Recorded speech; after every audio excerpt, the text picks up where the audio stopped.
The reason why people love and trust the NHS is because, for all of its faults, it is a service that is based on people, not profits. That principle sets our health service apart in the world and was famously celebrated at the opening ceremony of our Olympic Games. But it is under real threat.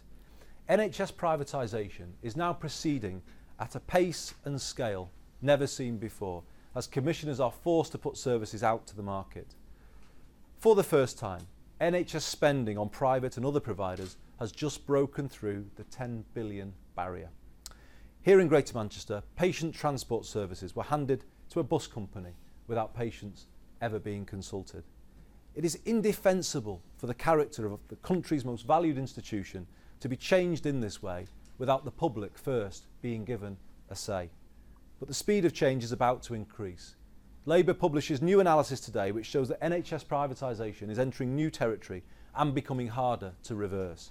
In Cambridgeshire, one of the single biggest privatisations of services ever seen could be signed off in the months before the election. This £800 million contract covers services for older people and will run for the 5 years of the next Parliament from 2015 to 2020. This is not acceptable.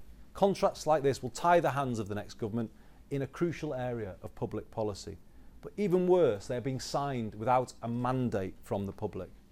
The Prime Minister was not upfront about these plans at the last election, and he now needs to be reminded that he has never been given the permission of the public to put their NHS up for sale.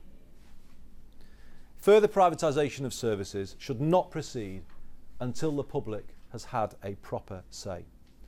So today I've written to the Chief Executive of NHS England to ask that no further contracts for NHS clinical services are signed until after the next election, when we've had a chance to have that debate, except where there are issues of patient safety or threats to service provision that need to be addressed urgently.